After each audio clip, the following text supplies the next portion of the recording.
Mark Sullivan's heart thundered as the garbage truck hurtled down East Ninth Street tires, howling like beasts unleashed. In that instant, time-fractured metal screeched, bystanders froze, and across the pavement stood Olivia Harper, heels clicking toward her morning meeting, completely unaware of the disaster barreling her way. Without thinking, Mark lunged, muscles coiling, arms sweeping her off her feet mere inches before the truck's driverless juggernaut smashed into a lamppost. Concrete shards rained down around them as the world snapped back into motion. Screams, sirens, the pounding of a million hearts. In a single breath, a struggling dad and a titan of industry collided on the pavement, a moment forever, immortalized on a viral video that would upend both their lives. Drop your city in the comments below and hit subscribe for more true-life stories of hope, grit, and unexpected heroism. You won't want to miss what happens next at 6:15 a.m. The first pale rays of sunrise crept through the curtains of a cramped Brooklyn bedroom.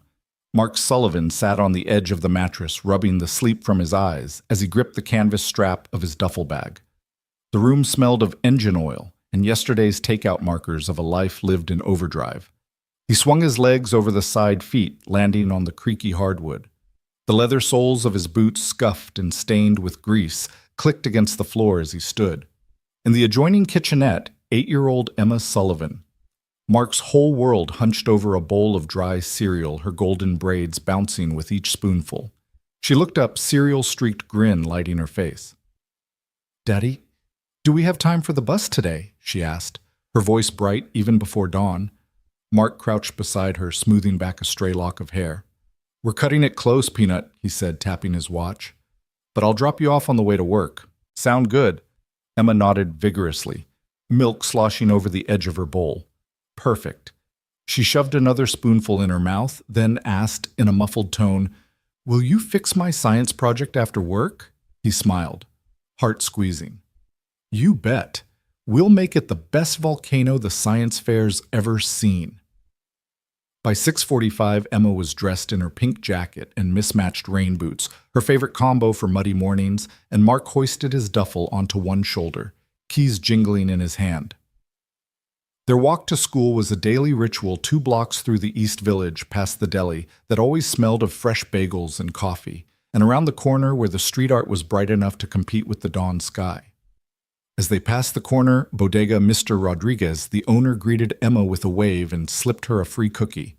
Emma beamed, waving back so enthusiastically she nearly toppled the small tower of produce crates behind her.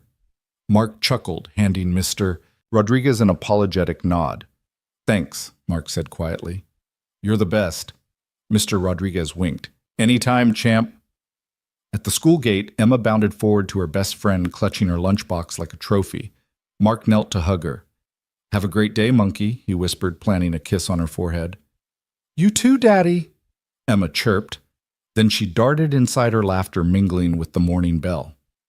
Mark straightened and turned toward Carter's Auto and Repairs, his 2-bay garage just 3 blocks away.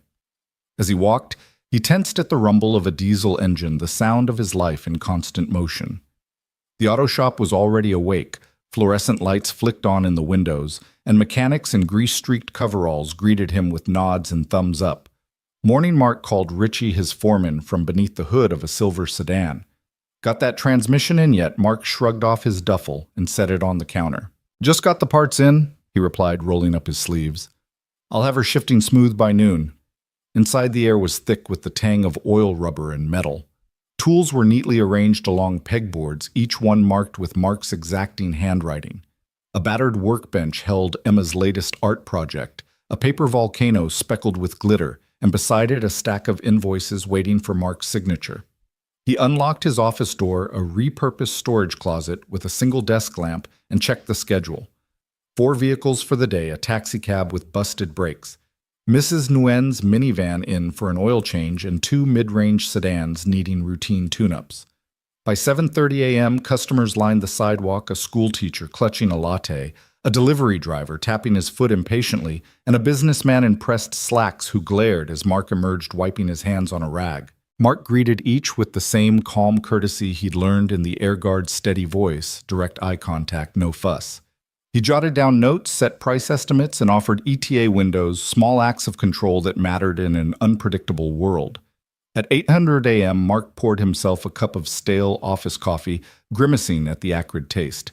He stared at Emma's volcano, propped against the wall, and felt that familiar tug, the promise of something better yet to build. Just then his phone buzzed. He glanced down Emma's school and automated text congratulating him on the punctual drop-off.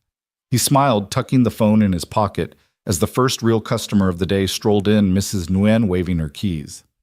Mark set his coffee aside and sprang into action. "Good morning, Mrs. Nguyen," he said, reaching for the minivan keys. "Let's get you back on the road." As they headed into the bay, Mark didn't know that 3 blocks away, the day would erupt into chaos. How a single split-second decision would catapult him from the quiet routine of oil changes and fatherhood into the glare of global headlines.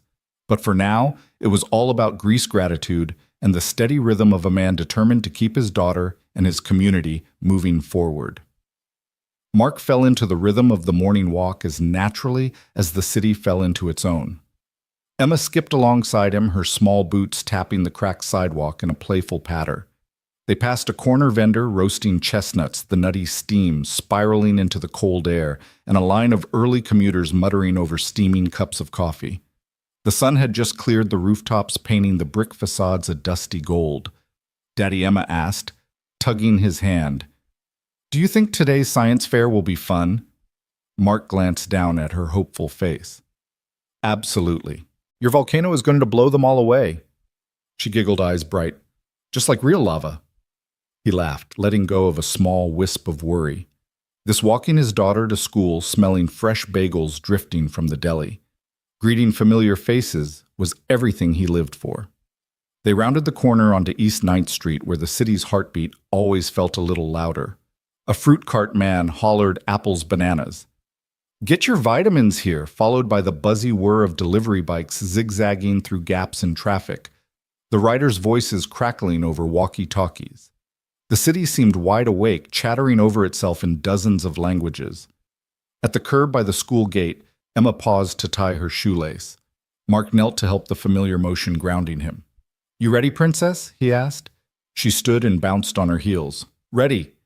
He lifted her into his arms for a quick hug, inhaling the scent of her lavender shampoo.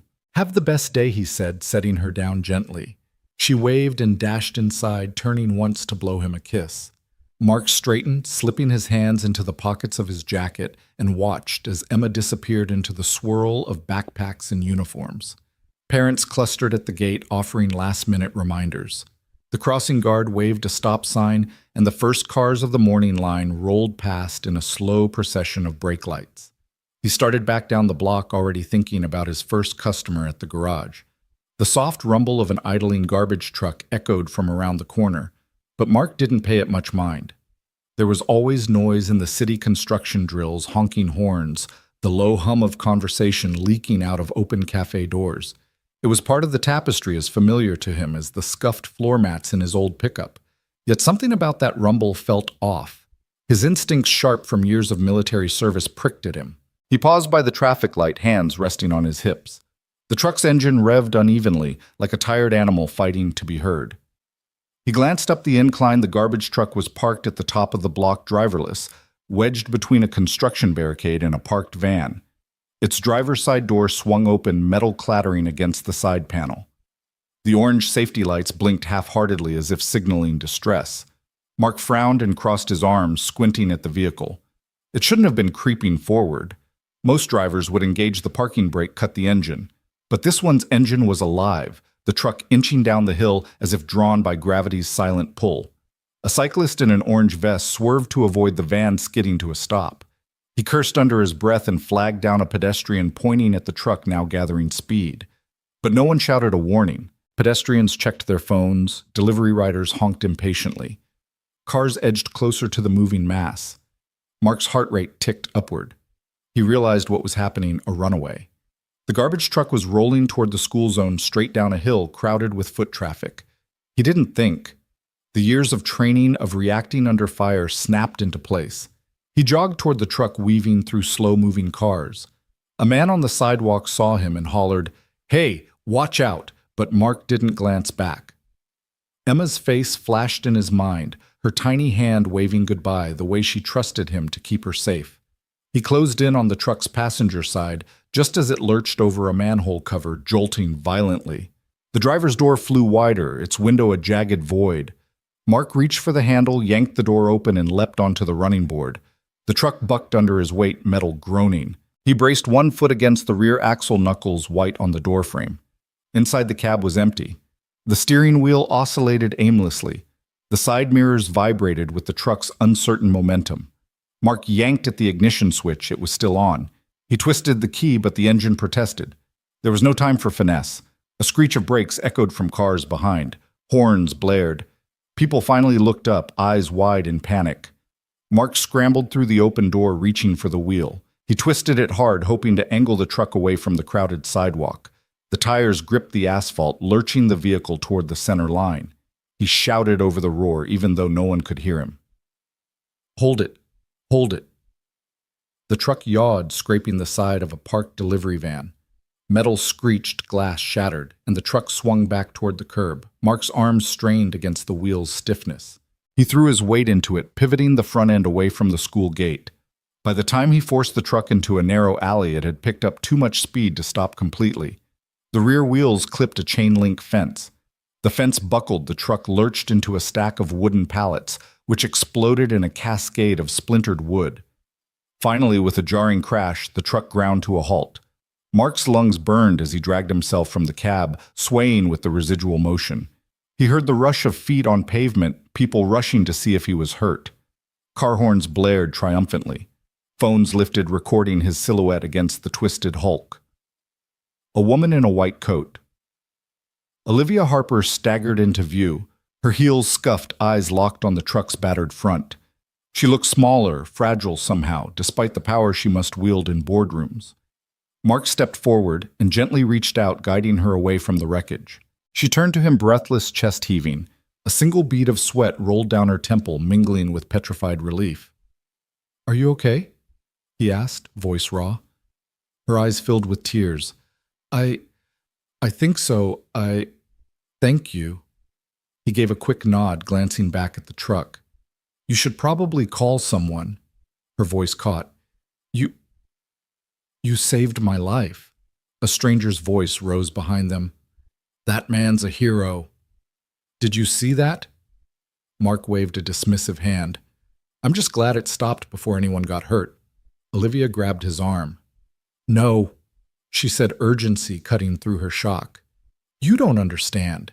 You literally saved me from dying. I need to know who you are." He hesitated, then smiled weakly. "Name's Mark Sullivan. I fix engines, not egos." She looked at him like she'd never really seen him before, blue-collar jacket stained with grease, dark hair rumpled, eyes calm amid the storm. "Mark Sullivan," she repeated, committing it to memory. A small surge of gratitude boiled in him, relief too that Emma wouldn't grow up without a father.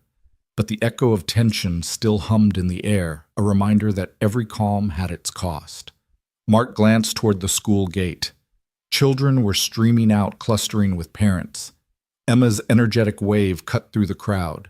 Relief bloomed in his chest. He turned back to Olivia. "I should go," he said. "Got a little girl waiting." Her expression softened as she nodded. "Thank you," she said again, voice barely above a whisper. Mark stepped back, squeezing his shoulders loose, and made for the school. Heart still racing, the city's pulse settled once more into its normal cadence horns, and voices, footsteps, and laughter. But for Mark Sullivan and Olivia Harper, nothing would ever be quite the same. The garbage truck's engine thundered like a waking beast, echoing off the brick facades and glass windows. Its steel frame shuddered as it descended the slope of East 9th Street, unmanned and unstoppable. Tires screeched against asphalt split by potholes, sending shards of gravel spiraling into the air. From a block away, the mechanical roar sounded alien, a war machine masquerading as municipal utility. On the sidewalk, people froze mid-step.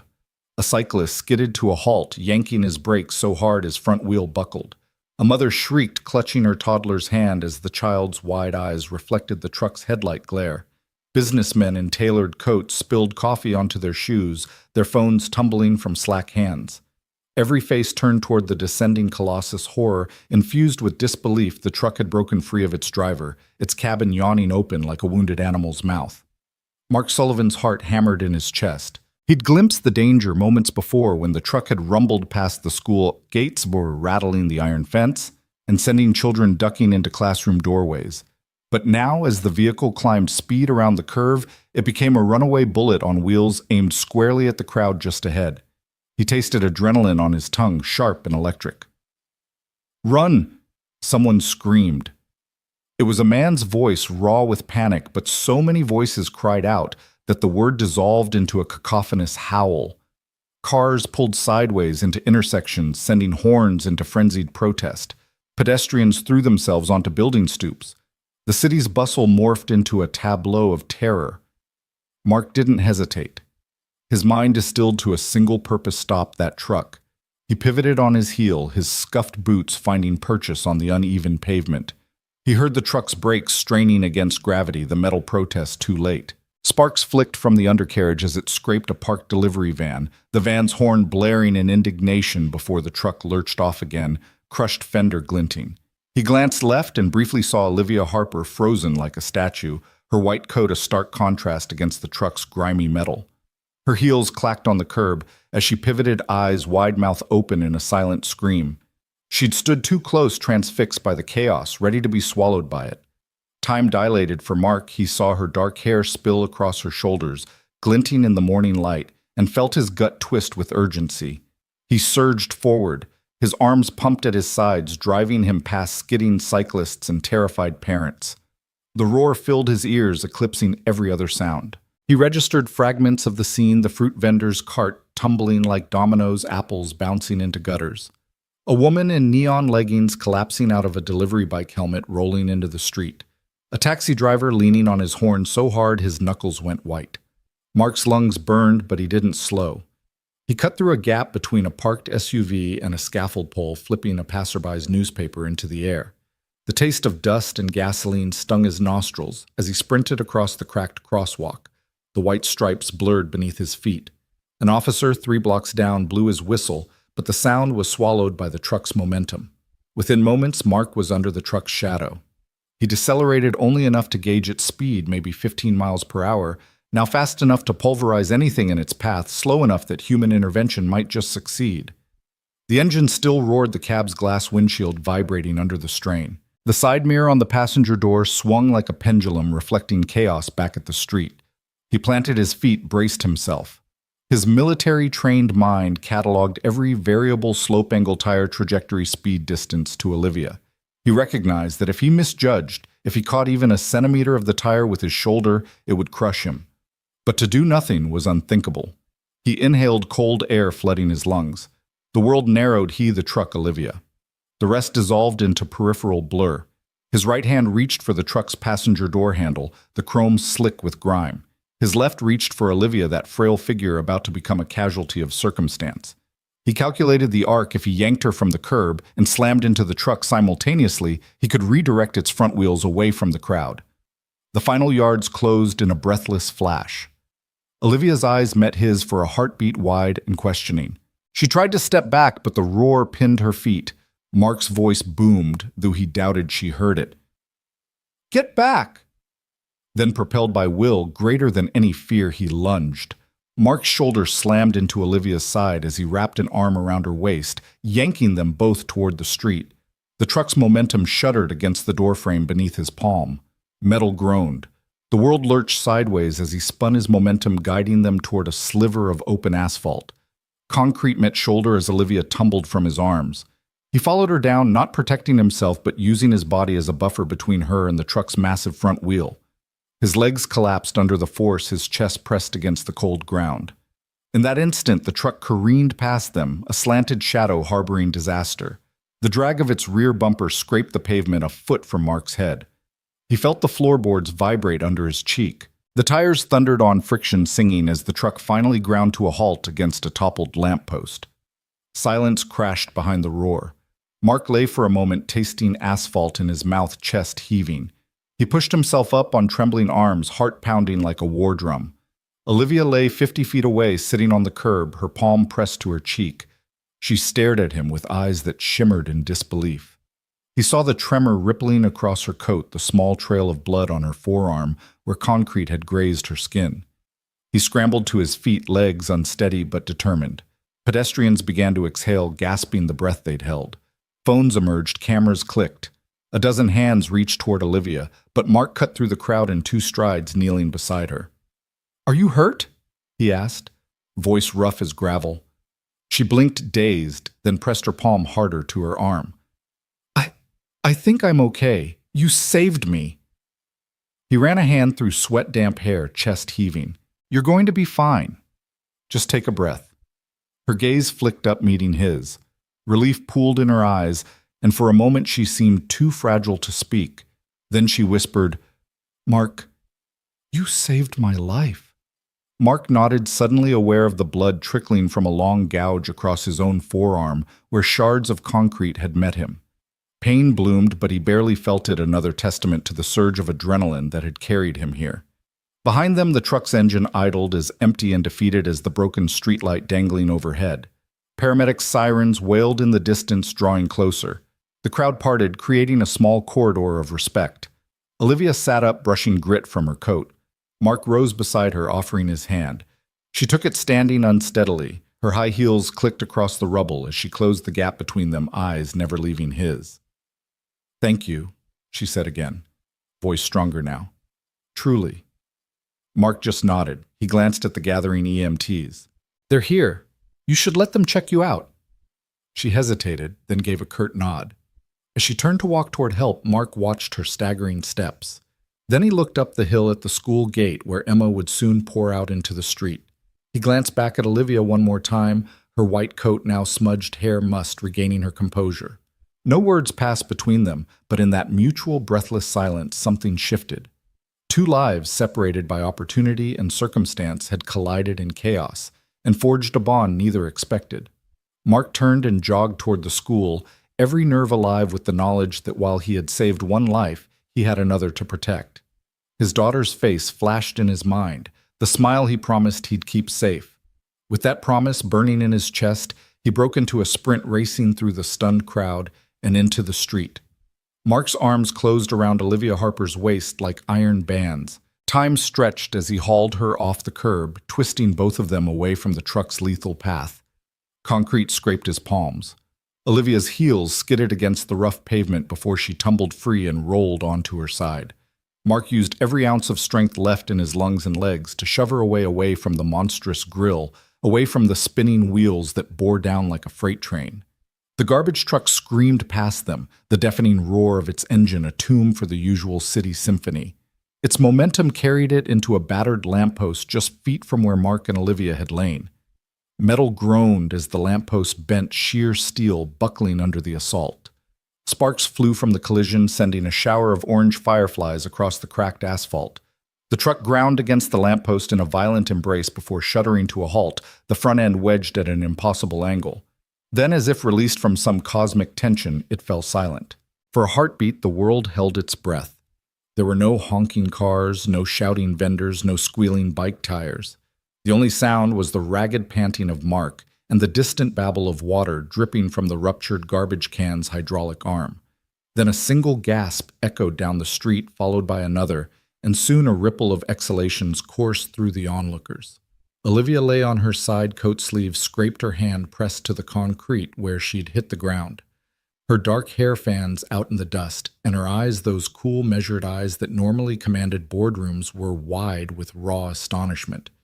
She blinked, trying to make sense of the nightmare that had just veered into a miracle. Mark dropped to one knee beside her, heart pounding so hard he thought it might burst from his chest. He reached out, brushing grit from Olivia's shoulder. "Olivia, you all right?" His voice, rough and thunderous against the sudden hush, seemed to belong to someone else, someone forged in fire. She pressed her palm to his wrist, steadying herself. I think so," she whispered, voice trembling between shock and relief. You saved me." Mark scanned her for injuries, the reddening scrape on her forearm, a bruise blossoming near her ribs where the turn of his body had shifted her weight. "Stay still for a sec," he said, his gaze flicking to a rising hum of sirens. "Help's coming. Just take a deep breath." He offered her a small half grin, even as his vision blurred with adrenaline and relief. Across the street, the first EMTs arrived, two paramedics vaulting out of their ambulance with medical packs in hand. They sprinted toward Olivia and Mark, weaving through a crowd, now packed in tight rings of horror and wonder. The lead paramedic knelt beside Olivia, asking calm, clipped questions as he unzipped his bag for sterile wipes and gauze. "She's conscious, breathing steady," he reported his partner, already shifting focus to Mark's forearm, now oozing bright blood onto the asphalt. "And he's got a laceration, possibly fractured radius. Could have been worse." Mark flexed his wrist, grimacing at the pain. The paramedic pressed a gloved fingertip to the wound, then wrapped it gently in gauze. "We'll get you patched up," the medic said, his tone professional warmth. He worked methodically, cleaning, bandaging, treating Mark like any other patient, even as whispers of, "He's the hero," and "Did you see the rescue?" melded into a low roar from the onlookers. Nearby, a uniformed officer held back the crowd with one arm outstretched, his other hand on his radio. "Keep back, folks. Let the medics through." But the barrier was feeble. People leaned in, phones raised, recording the aftermath. A young woman wept openly. A businessman dabbed his brow jaw slack with gratitude. The city's pulse had returned, but it beat in staccato rhythm, awed by what had transpired. Olivia sat up slowly, guided by the paramedic's steady hand. She touched Mark's shoulder, fingers trembling. "Mark, I can't thank you enough," she said, voice thick. Her accent carried the clear notes of privilege and polish, but in that moment it cracked soft and human. He shook his head, wincing as his arm protested. "Just lucky I was there," he said. "You know how that goes." He offered a grin that didn't quite reach his eyes that had seen the worst and now the best of the city in a single breath. Behind them, the garbage truck's cab remained poised against the lamppost, eerily still. A team of city workers and police cordoned off the wreckage, measuring distances, inspecting damage.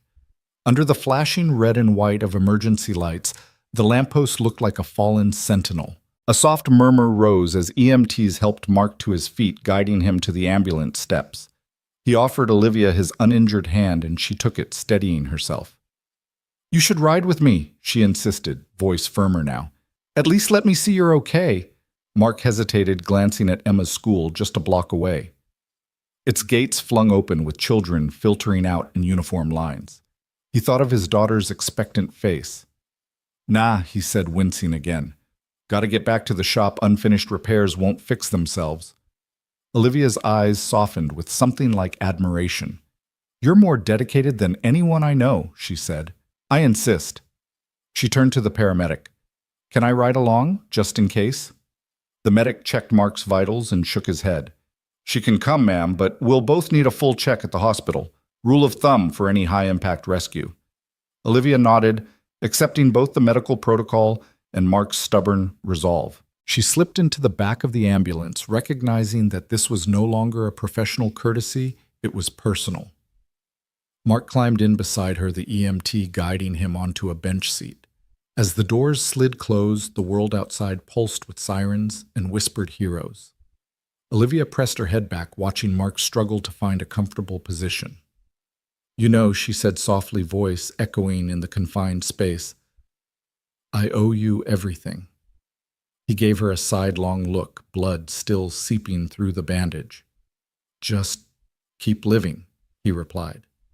"That's thanks enough." In that ambulance, hurtling away from chaos toward care, two lives, once strangers on parallel paths, sat side by side, bound by a single act of courage. And as the vehicle's red lights carved halos on the city walls, Olivia Harper reached over and squeezed Mark's bandaged hand, an unspoken pledge passing between them in a world of rushed goodbyes. Theirs would be a connection neither would ever forget. The roar of the truck's crash faded into a ringing silence, broken only by the distant wail of sirens. Olivia Harper remained on her side chest, heaving as paramedics hovered above her. She felt the world tilt, her silk blouse dampening with dust and blood, and it took every ounce of her composure to push herself up from the pavement. The concrete scraped at her palms, but she barely felt it. All she could see was the man who'd collapsed in front of her. Mark Sullivan lay on one knee, eyes closed, wrapped in his own pain. His forearm gushed bright red beneath the paramedic's gauze, and yet his gaze never left Olivia. Even as EMTs urged him to lie back, he fought to rise as if some invisible tether bound them in that moment. Olivia's breath caught. He was risking everything, his safety, his dignity, to make sure she was alive.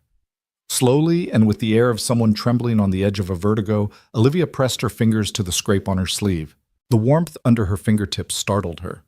She tasted copper on her tongue. The varnish of control she wielded so effortlessly in boardrooms shattered, replaced by raw shock. "He's hurt," she whispered, voice brittle. A paramedic knelt beside her, pulling her gently away from the wreckage. "Ma'am, let us get you out of the street. You're stable, but we need to check you at the hospital." His voice was professional, but underneath Olivia heard urgency. He glanced at Mark, then relayed quietly, "He's conscious, but needs care. We'll both ride together." Olivia nodded numbly and let him guide her to the ambulance. She could barely focus on the concrete beneath her feet. Her kaleidoscope of heels, her designer coat, even the crispness of her tailored blouse felt absurd here, scattered among shattered glass and twisted metal. Behind her shouts of hero, and wasn't that the CEO, swirled through the crowd. Mark rose unsteadily to his feet, propped by his paramedic. Emma Sullivan. Mark's 7-year-old daughter burst through the gathering crowd in a school uniform too big for her frame. Her ponytail bobbed as she ran, face-pale eyes wide with a child's unfiltered panic. "Daddy?"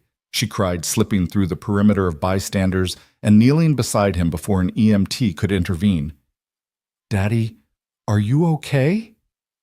The paramedic's hand on Emma's shoulder guided her back a little, but Mark gently took his daughter's hand and squeezed it with trembling fingers. "I'm fine, sweetheart," he managed, voice thick.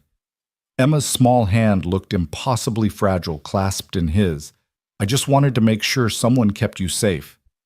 All at once, Olivia Harper saw the knot of family that Mark fought to protect.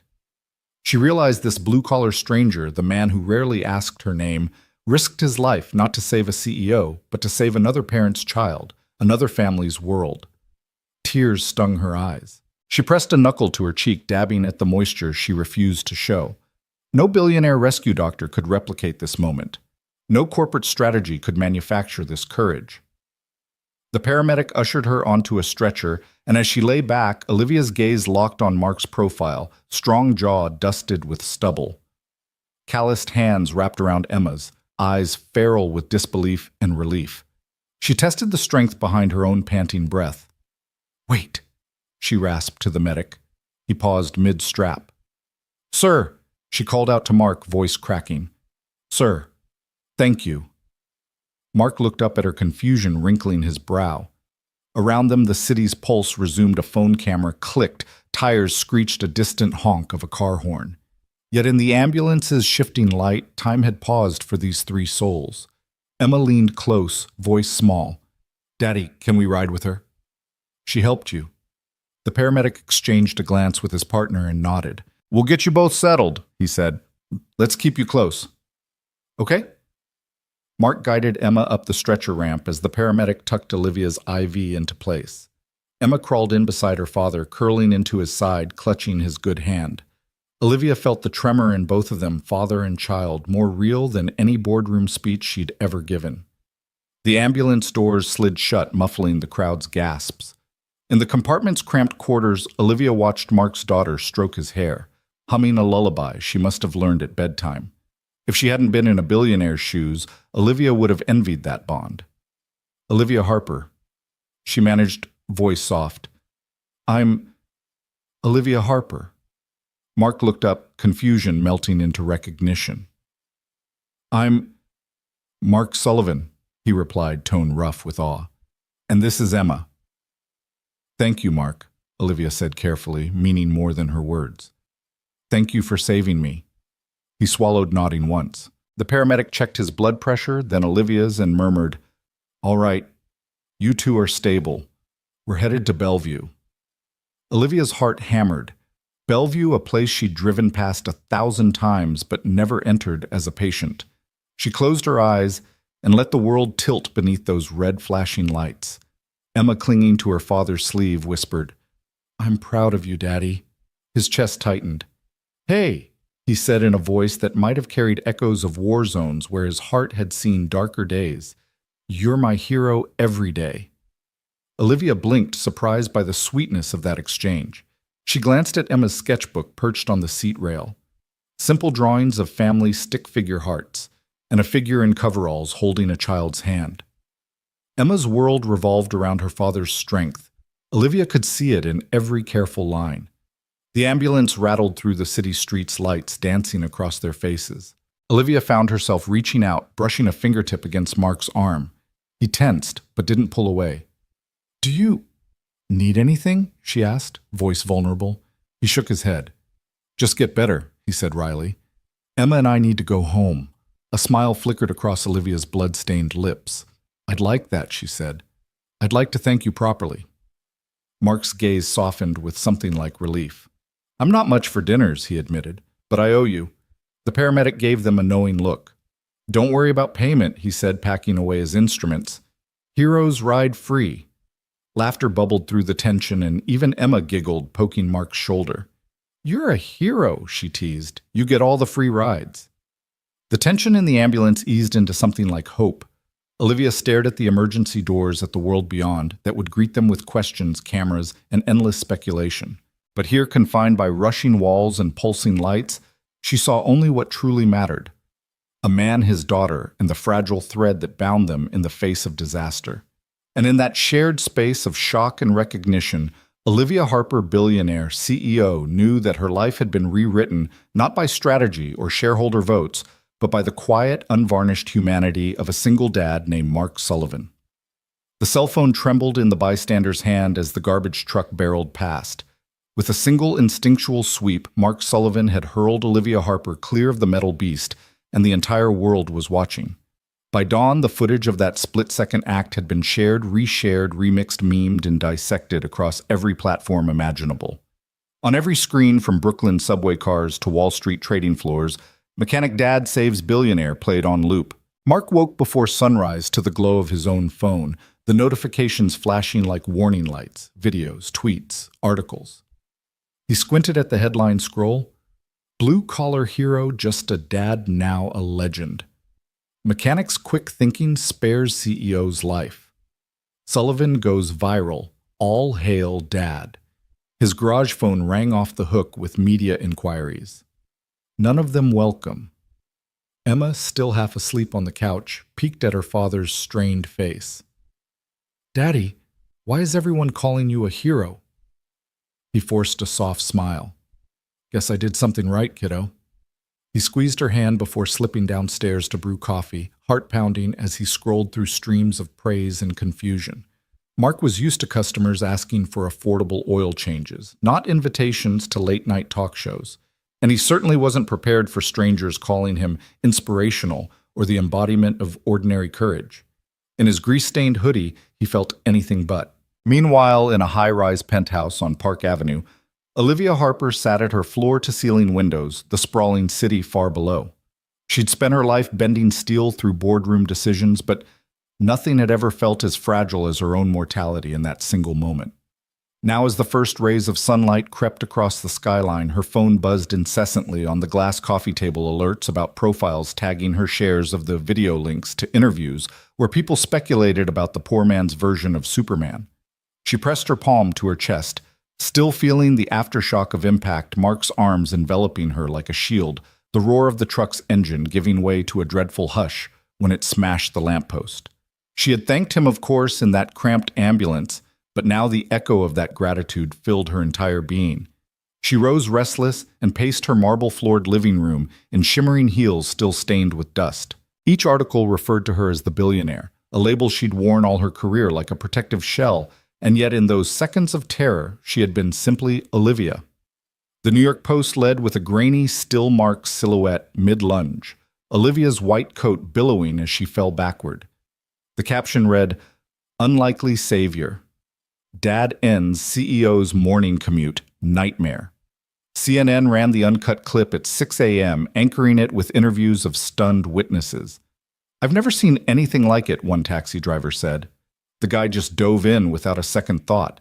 A trio of tech pundits argued over whether he could monetize the moment, while a psychologist mused about the primal urge to protect others in crisis. Olivia sank into her soft velvet sofa phone in hand and watched the 23-second snippet again. In slow motion, she saw herself turn at the sound of people screaming, then Mark's face etched with fierce concentration, eyes locked on her every muscle poised to save. Her breath hitched. Those eyes had steadied her, anchored her when the world threatened to fling her into oblivion. She flipped her phone closed, but the memory refused to fade. The urgency of his grip on her arm, the way he'd helped her to her feet, half-dazed legs shaking under her. The incongruity of a well-heeled CEO cradled in the embrace of a hoodie-clad mechanic. She could almost feel his heartbeat beneath her ear. In the corner of the room, her assistant's iPad pinged with another headline. Harper Media Foundation announces medical trust for Mr. Sullivan. Olivia frowned. She hadn't spoken to her board about any such gesture, certainly not before she'd reaffirmed whether he even wanted their help. She tapped out a quick email. Pause all philanthropic mentions. Contact Mark Sullivan's garage personally. Her heart hammered as she hit send.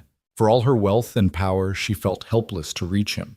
To tell him that beyond the headlines, beyond the dizzying rush of viral fame, she was in his debt in the most human way possible. She paced the length of the room, steely resolve settling around her like a trench coat. Back in Brooklyn, Mark parked his truck outside his garage and surveyed the rows of rusted sedans and ancient pickups. He'd taped up his injured arm and patched Emma's scraped knee before closing the doors behind them. Neighbors waved, strangers nodded the world now, watching him as though he'd performed some grand gesture of cinematic heroism.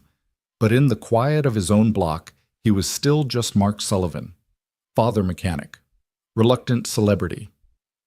He lingered at the toolbox, running his fingers over worn sockets when his phone buzzed again. A message from an unknown number. I'd like to speak with you. OH. He stared at those initials, recognition blooming in his chest. Olivia Harper, CEO. Billionaire saved. The same woman whose life he'd shielded with his own body. Emma peeked around the doorframe. Can I watch the video one more time? She asked. He shook his head gently. Maybe later, kiddo. Let's get inside. He handed her a drawing she'd sketched that morning. 2 stick figures, one tall man in overalls, one small girl in pigtails, standing beside a huge cartoonish truck. Underneath in Emma's careful script, My daddy saves people. Mark folded it and slipped it into his pocket. That night he didn't sleep. His mind rewound that morning over and over. He'd acted on instinct, yes, but instinct born of decades of discipline, of having lived through moments when hesitation killed men on distant runways. He knew that in 2 heartbeats he'd make the difference between life and death. The same could not be said of his own future. At 9 p.m. his phone rang. He recognized the number, Olivia's office. He silenced the ringer and let it go to voicemail. A soft tone, then her steady voice. Mr. Sullivan. This is Olivia Harper. I owe you more than my life. Please, call me at this number when you can. Thank you. Mark sat up. Emma stirred in the next room. He exhaled, then dialed. Ms. Harper, it's Mark. Thank you for calling, she said, voice low but unwavering. I want to make sure you and Emma are okay, and apologize for how this has blown up. You don't owe me anything, but I'd like to offer some help if you'll let me. He closed his eyes. I appreciate that, he said slowly. But I don't need charity. I'm not asking to give you charity, she replied, and he heard the gentle click of her closing a door. I'd like to meet you in person. No cameras, no press. Just a thank you dinner, my treat. He leaned back in his chair, the weight of the world suddenly feeling a little lighter. All right, he said after a moment, but nothing fancy. My favorite diner on East 9th. Diner it is, she agreed. Tomorrow at 6. Please be there. He hung up, stared at the phone, and realized something, that his life had changed irrevocably, but for the first time in a long time he felt hopeful. The gratitude he'd half expected to swallow him alive now offered him a chance to rewrite his story on his own terms. As Mark stood and stretched, he felt Emma's sleepy head on his shoulder. She yawned. He scooped her into his arms and carried her upstairs. In the quiet hallway he paused and pressed the photo of her drawing to his heart. Downstairs through the front window of the garage, the last glow of streetlights fell on his toolbox, silent witnesses to the ordinary miracles he performed every day. And tomorrow night, he thought with a cautious smile, maybe he'd add something new. The story of a dinner with a billionaire who had the courage to call him by name. That night, as Brooklyn slept under a blanket of distant sirens and city hum, both Mark Sullivan and Olivia Harper found themselves on the brink of a new chapter, one neither of them had ever scripted, but both of them were determined to write together. The sun was climbing over the rooftops by the time Olivia Harper pulled her compact sedan up to Carter's Auto and Salvage. The neon open sign flickered in the dusty window, the garage door half rolled, revealing the cavernous space beyond engines piled on pallets, tool carts, parked like battle wagons, and the tang of motor oil hanging in the air. She hesitated at the threshold, smoothing the edges of her trench coat, willing herself to step into a world that looked nothing like the chrome and glass platforms she commanded. Inside, Mark Sullivan was bent over the open hood of an old Ford pickup, his dark hair tousled, sleeves rolled to the elbow, forearms streaked with grease. He didn't look up when the door chimed, but the sharp click of her heels on concrete echoed through the shop, and he straightened with a slow swivel. "Ms. Harper," he said, voice rough around the edges, but there was no mistaking the surprise in his tone. He wiped a hand on a rag and extended it. "I didn't expect you'd actually come." "Call me Olivia," she replied, stepping further inside. Her heels clicked across a puddle of oil, and she glanced down, wincing. "I realized that dinner at the diner might be too public." He nodded toward the picnic table she'd arranged under flickering fluorescent tubes yesterday, still folded by the back wall. "Makes sense." She tucked her purse under her arm and surveyed the space. A battered workbench, a pegboard of tools in neat rows, a whiteboard scrawled with engine schematics, and half-erased troubleshooting notes. None of it felt staged.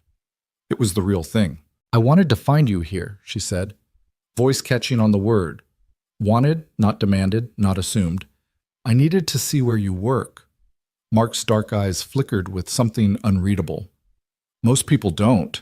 He gestured at the pickup. "This one's got a leaky fuel line and a bulky distributor. Emma calls it her trusty old friend." He glanced toward the office door where Emma's laughter sank in through the glass. "She's around back." "Can I meet her?" Olivia asked, surprising them both and herself. He hesitated, then nodded. "She'll be happy to see you." He led her past rows of vehicles, a 1982 Toyota Corolla with half its battery cables removed, a beat-up minivan with a Kids Ride Free sticker peeling off the rear window, and opened a side door to a small break area where Emma sat coloring at a low table. "Hi, Emma." Olivia crouched beside the girl, who looked up in wide-eyed wonder. "I'm Olivia Harper." Emma's hair was in two messy braids, her jumper belt buckled askew. She held up a crayon sketch of a giant truck and a stick figure. "You're the lady my daddy saved," she announced proudly. Olivia inhaled a laugh. "That's me." She reached out, smoothing a stray curl behind Emma's ear. "Thank you for letting me meet you." Emma's grin was huge. "He's very brave." She hopped off her stool. "Come see my drawing." "Absolutely." Olivia followed her back into the main bay, stepping carefully around a weld spark on a workbench. Mark lingered, wiping his hands. When Emma scurried ahead, he turned to Olivia. "I'm still not sure why you came," he said quietly. Olivia studied the ridges in his palm, the calluses forming a pattern like topographic lines. "Because I needed to leave my towers for something real." She drew in a breath. "Because, Mark, I want to give you more than dinner. I want to give you the tools to rebuild your dreams." He cocked his head. "My dreams?" She smiled, straightening. "You walked away from aerospace, left behind your patents, your career. You said you did it to protect your daughter. But I've seen what you can build, and I'd like you to build with me on my team on my new R&D initiative." Mark's jaw clenched. He ran a hand through his hair. "Olivia." Emma tugged on his pant leg.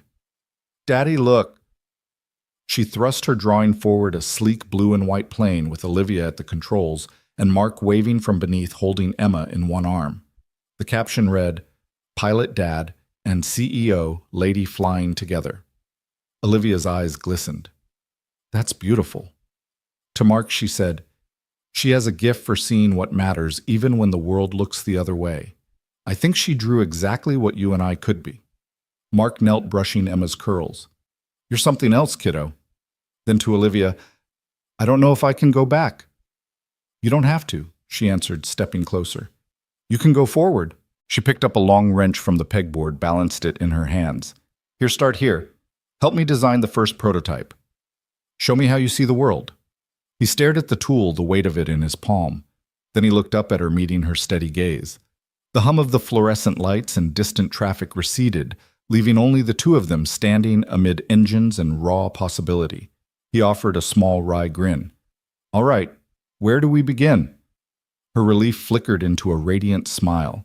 Right here, she tapped the workbench. Blueprints come out of your mind. Let's start sketching.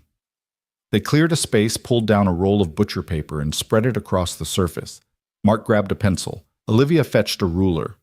Emma perched on a crate, watching them draw the outlines of a new chapter. As the afternoon light slanted in through dusty windows, their lines intertwined metallic curves, air intakes, open cockpits. Under Mark's steady hand and Olivia's visionary eye, a partnership took shape, one built on grease and gratitude, powered by connection and second chances. And for the first time since that morning's accident, Mark Sullivan felt his heart lift, his garage no longer a sanctuary of the past, but the launch pad for everything that lay ahead. Steam curled from the checkerboard tabletop as the waitress set down 3 thick milkshakes, vanilla for Emma, chocolate for Mark, and a perfect swirl of strawberry for Olivia. The diner's neon open 24 hours sign flickered through rain-spattered windows, painting the red vinyl booths in warm pulses.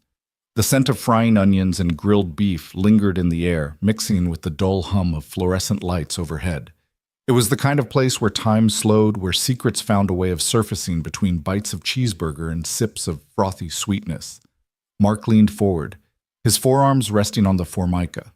Around him lay the detritus of diner dining, a plate with 2 half-eaten burgers, crumpled napkins, and a small dish of pickles.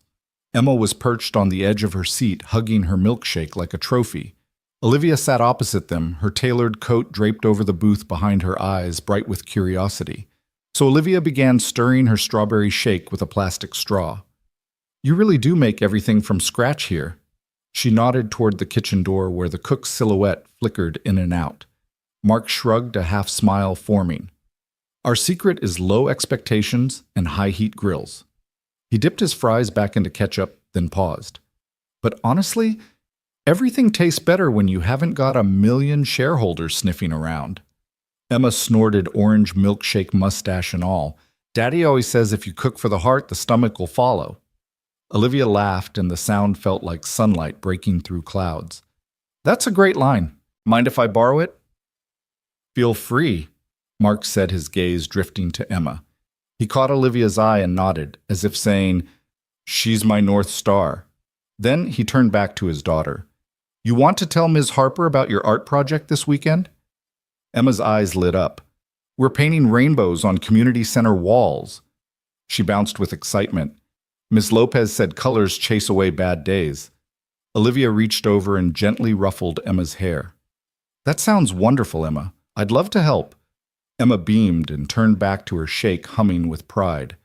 Mark watched this exchange, the protective set of his jaw softening. After a moment, he took a deep breath and looked at Olivia, his expression more vulnerable than she'd ever seen. You wanted to hear stories, he said quietly. Well, I guess it's time I told you one. Olivia leaned forward, placing her hands on the edge of the table. I'm all ears. Mark swallowed and studied the swirling bits of whipped cream on his straw. Before Emma was born, I was an air guard mechanic. I spent years in hangars checking engines and running missions nobody remembers. It was what I knew, what I lived for. He paused. Then my wife Sarah, she got sick. We thought it was a minor surgery, but the hospital machines misread her scans as routine. By the time someone realized it was cancer, it was too late. She died on an operating table. He looked up, eyes wet. Emma stirred beside him, concerned. Daddy? He forced a smile. It's okay, Emma.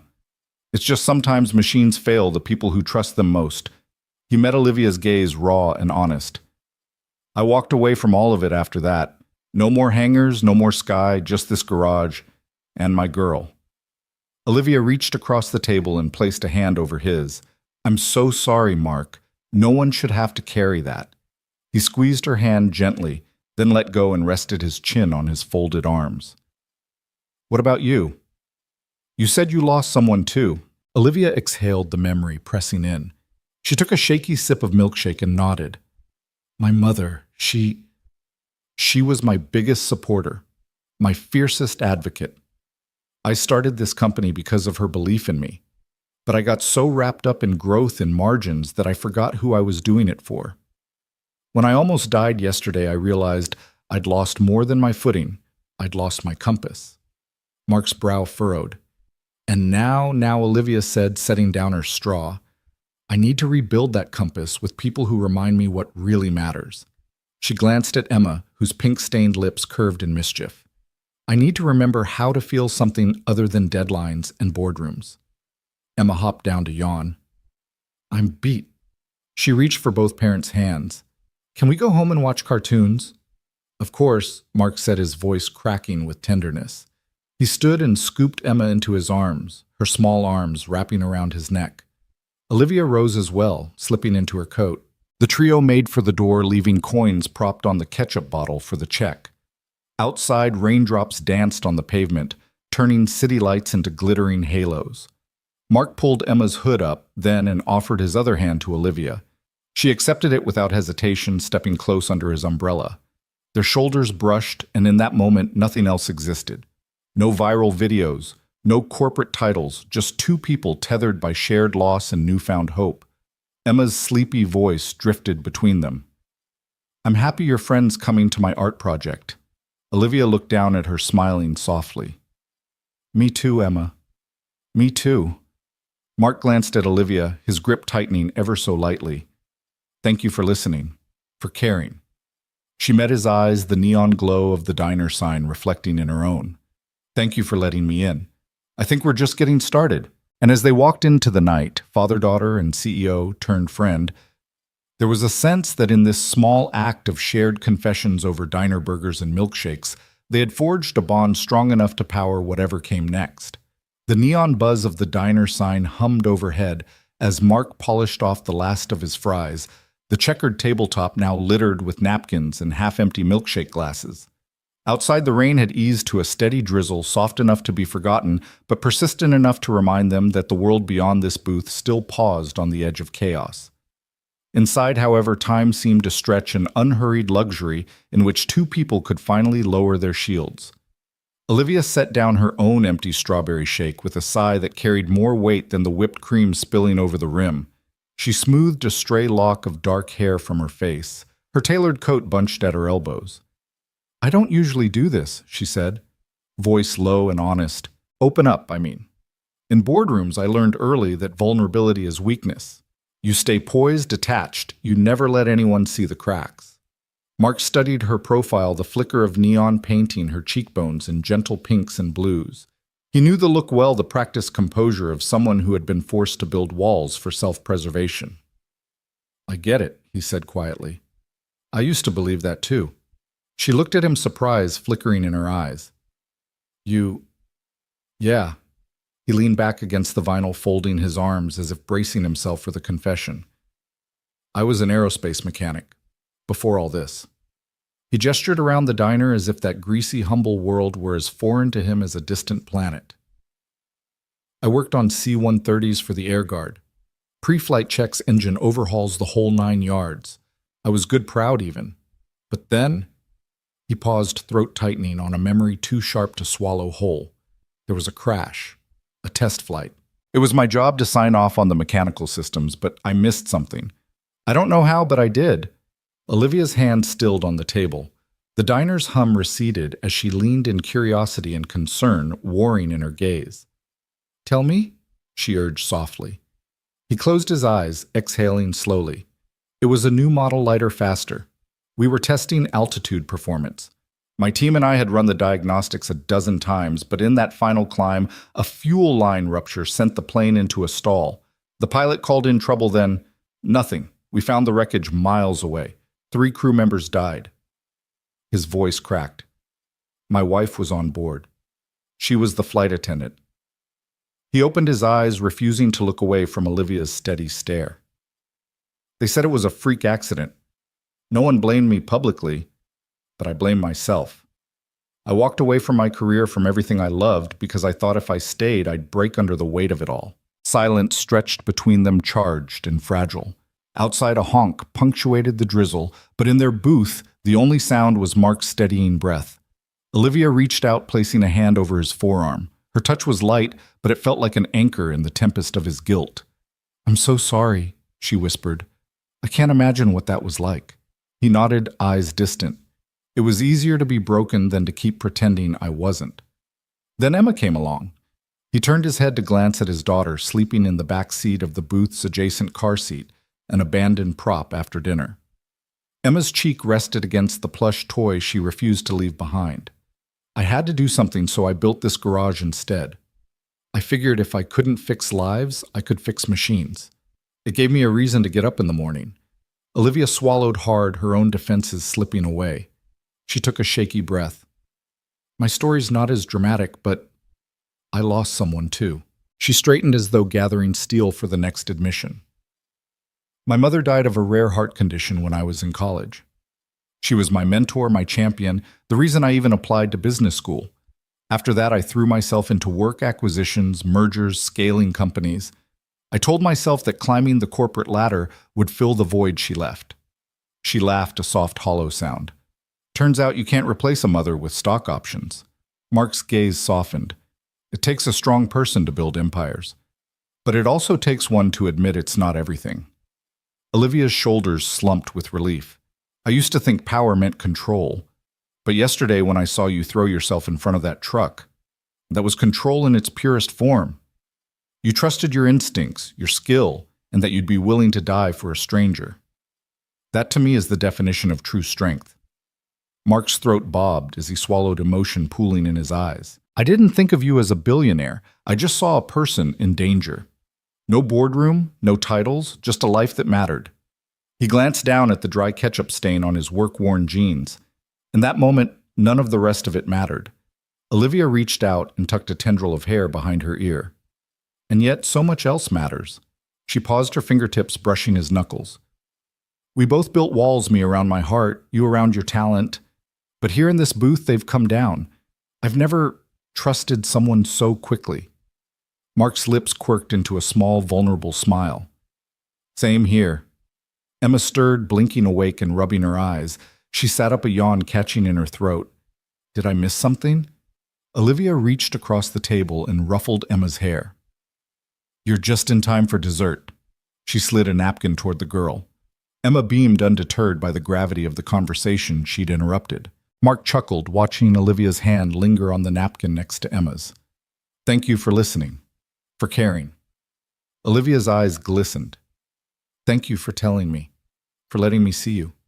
Their gazes locked, and for a moment the diner's neon glow felt sacred, a witness to two souls who had shed their defenses and found in shared vulnerability an unexpected kinship. Emma clapped her hands, breaking the spell. "Can we get pancakes?" Mark laughed. "Pancakes coming right up."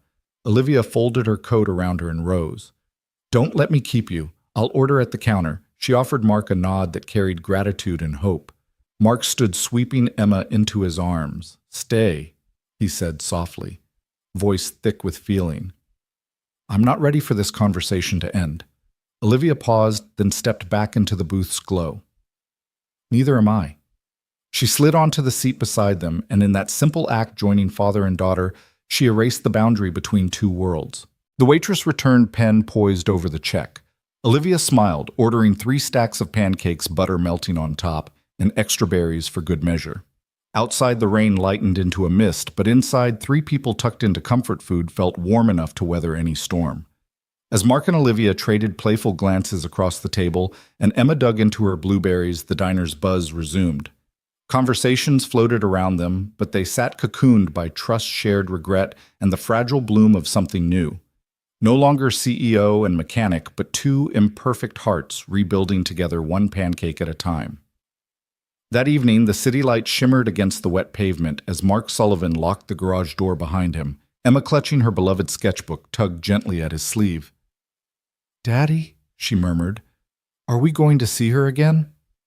Mark paused beneath the flickering street lamp, the steam from a nearby vent curling around their feet. He looked down at his daughter's hopeful eyes and managed a small smile. I think we will, he said, though in his heart he wasn't entirely certain. They walked the few blocks to Olivia Harper's sleek black sedan. The car's door swung open before Mark could reach for it. Olivia herself stood waiting, her usual executive poise softened by genuine warmth. Emma hopped in, tossing Mark a bright grin, and slid into the back seat. Mark settled beside Emma, wincing slightly as the leather stretched against his grease-stained jeans. Olivia slipped behind the wheel, the hum of the engine a steady undercurrent to her thoughtful silence. Finally she spoke. Mark, I owe you more than I can ever express. She began, her voice low enough that only he could hear. Emma craned her neck to catch her mother's eyes in the rearview mirror, but Olivia kept her gaze forward as though steeling herself for what came next. I've been thinking about what you said in the diner, that the world needs places built on heart, not just profit, and I want to help build that place. Mark swallowed against the lump in his throat. He hadn't forgiven himself for the Vega 7 accident, hadn't even dared imagine a path back into engineering, let alone a place in the corporate world. Olivia continued, turning onto the avenue that led to her headquarters' gleaming towers. I'm launching a new division at Harper Innovations. It's dedicated to ethical technology, sustainable propulsion, transparent AI protocols, safety-first design. Essentially, it's everything I wish I'd built years ago. I want you to lead it. She glanced at him as if searching his face for a flicker of reaction. Mark's mind raced with doubts. What if it was another boardroom gambit? What if Harper Innovations was just using him as a PR stunt? But Emma's voice cut through his swirl of uncertainty. Daddy, can we work with her?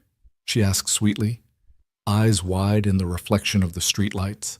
Mark wrapped an arm around her heart, constricting at her trust in him.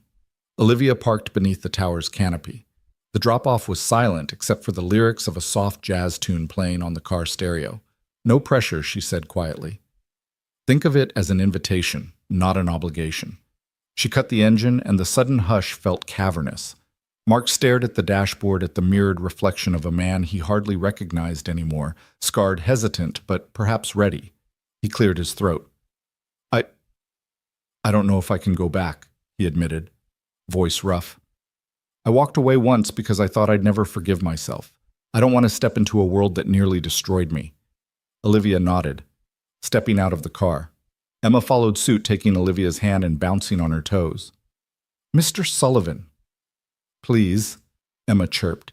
You said you'd show me rockets. Mark looked down at Emma, his resolve softening at her eager face. Olivia reached into her coat pocket and pulled out a slim tablet.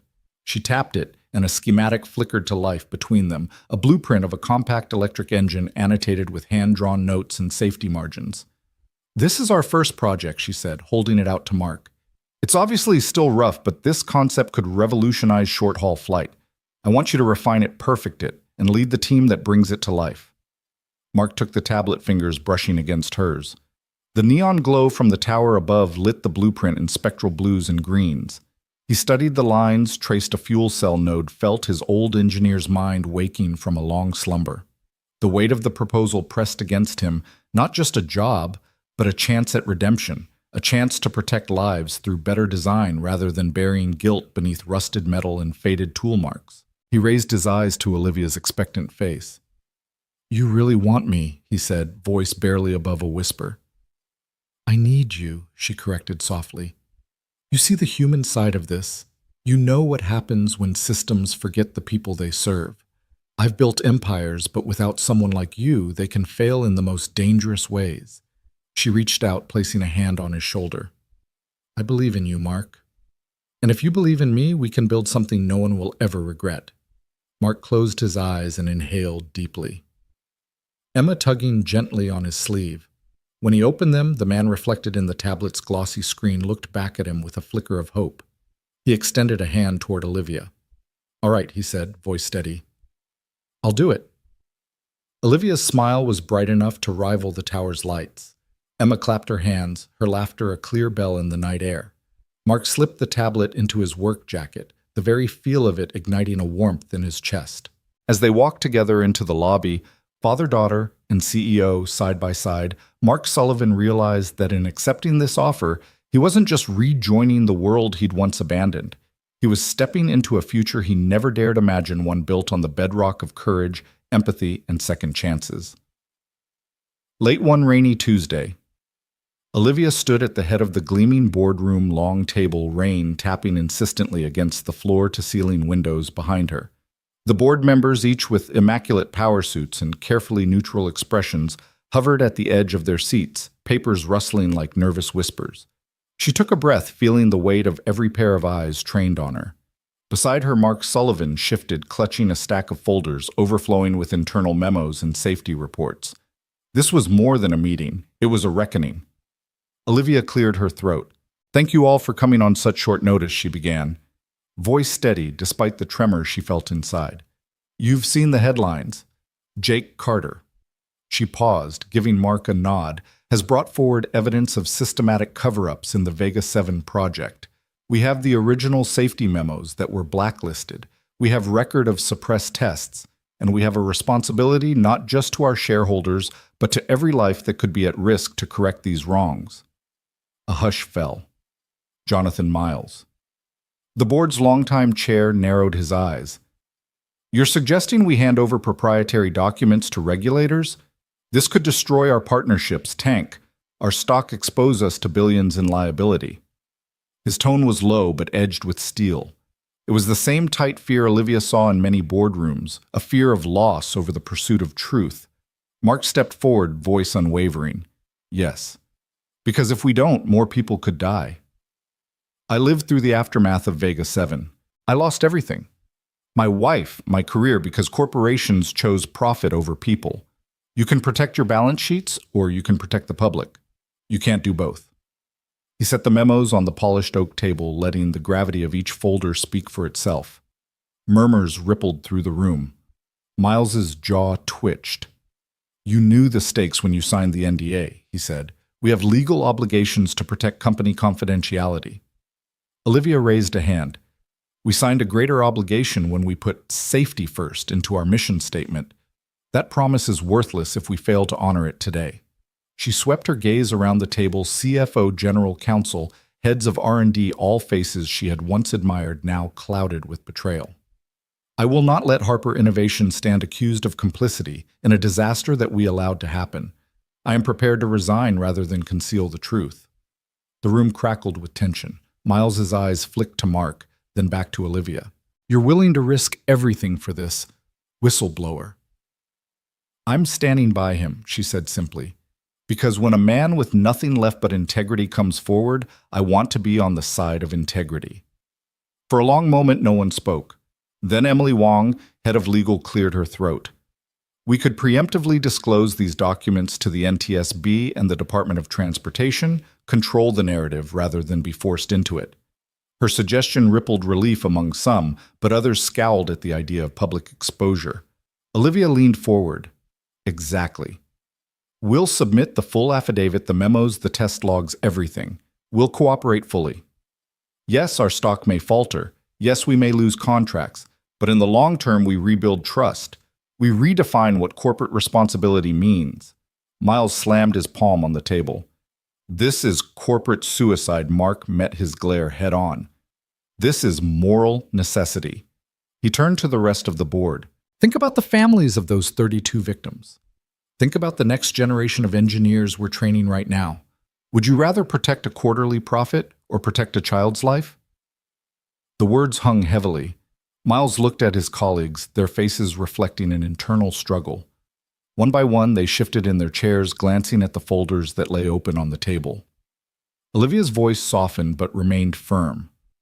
"I'm asking you to choose, do we hide behind legal shields or do we step into the light? Because I promise you this, the regulators will get these documents eventually. The public deserves to know we acted responsibly, not too late." After what felt like an hour, the room broke. Jonathan Miles sighed, shoulders slumping.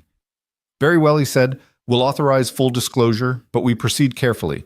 We'll prepare a press release with our timeline, our cooperation plan, and our commitment to safety improvements. We'll manage the fallout." A reluctant chorus of assent followed. Olivia allowed herself a small, grateful smile. She looked at Mark, who nodded back with quiet pride. They had won this battle, but the war for public trust had just begun. Within 24 hours, Harper Innovations filed an unprecedented submission over 1,000 pages of internal documents accompanied by Mark's affidavit. News outlets exploded with coverage. Headlines ranged from CEO's brave stand to Billionaire Bytes' corporate hand. Social media buzzed as survivors' families and aviation experts weighed in. Regulators publicly praised the full cooperation and announced a formal reopening of the Vega 7 investigation. Back in the training center garage, the place where Mark and Olivia had first truly connected, Mark wiped grease from his hands, listening to the radio report that credited Harper Innovations with setting a new standard for corporate transparency. Emma peeked around the doorframe, clutching a textbook. "Daddy, they said your boss is a hero." Mark glanced up, wiping a tear away.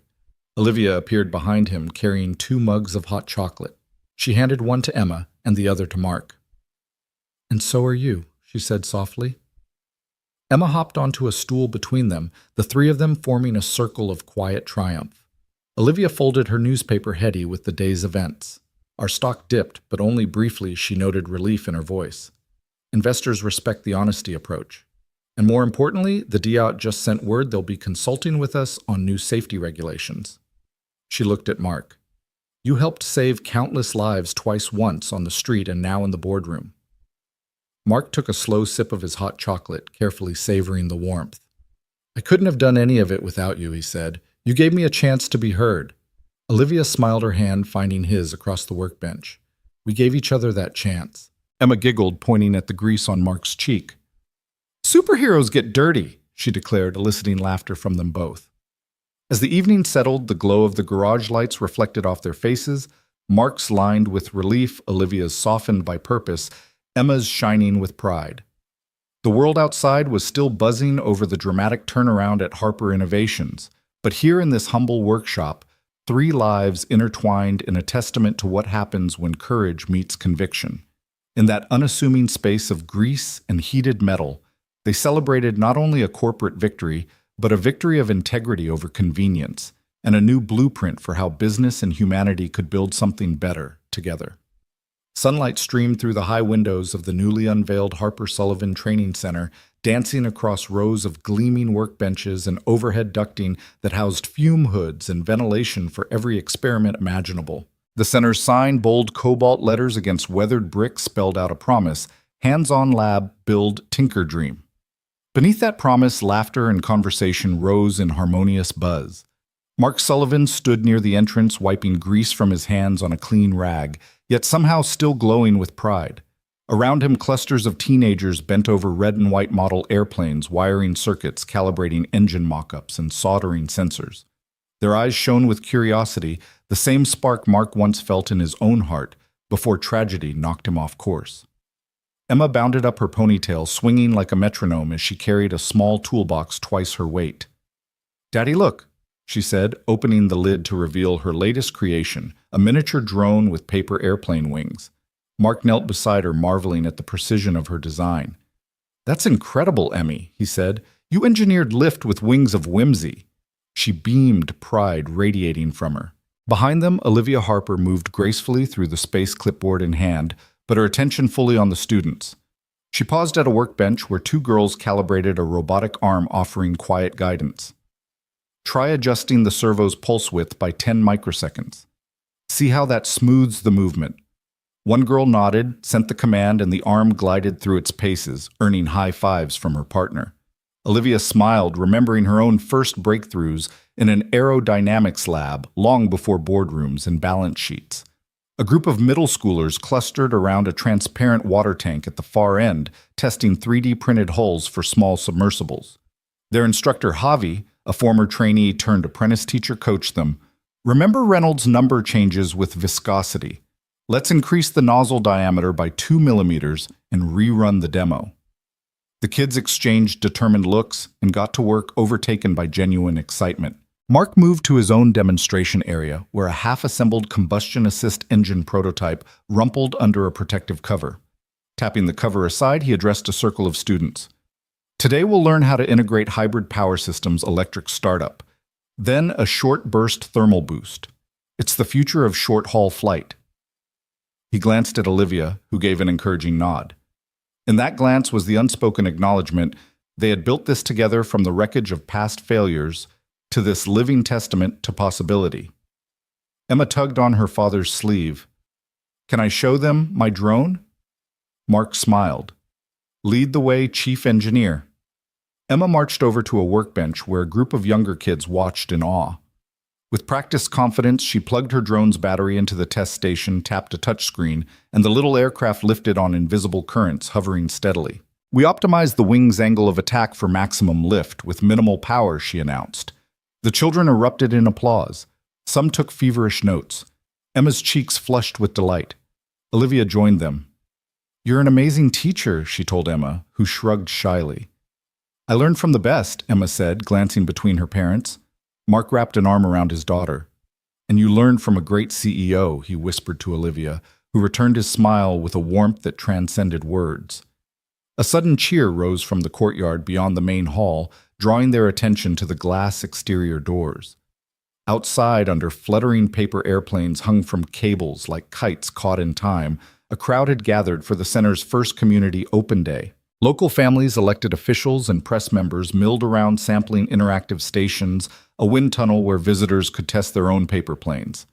A Design Your Dream booth, where children sketched inventions on digital tablets, and a virtual reality flight simulator that put users in a 360-degree cockpit view. Olivia walked out into the sunlit courtyard, Mark following with Emma in tow. She raised a hand and the murmurs quieted. "Welcome, everyone," she began, her voice carrying easily over the plaza. 1 year ago, this space was just a rusty warehouse. Today, it's a home for hope and hands-on learning. We believe that talent exists in every corner of our city, regardless of zip code or background. Here we break down the barriers to innovation. She gestured at the activity around them. Under these very rafters, we launch dreams into motion, just like those paper airplanes above you. Let's keep them flying. Applause rippled through the crowd as she stepped aside for Mark, who stepped forward, Emma by his side. He cleared his throat. "I'm no CEO. I'm a dad and a mechanic who once thought his life ended in a crash. But thanks to a CEO who refused to let me disappear and a community that believed in second chances, I learned that the greatest thing you can rebuild is yourself and then lift others skyward." He motioned to Emma, who handed out small model plane kits to the first-row children. "Our first class of apprentices, this place belongs to you now." The kits flew through the air, landing in little hands, faces alight with possibility. Olivia joined him, their families and students hemming them in with admiration. She slipped an arm around his waist. "We didn't just land a hero," she said quietly, meeting his gaze. "We launched a community's hope." Mark's eyes shimmered with gratitude. "And we'll keep launching," he replied, voice steady.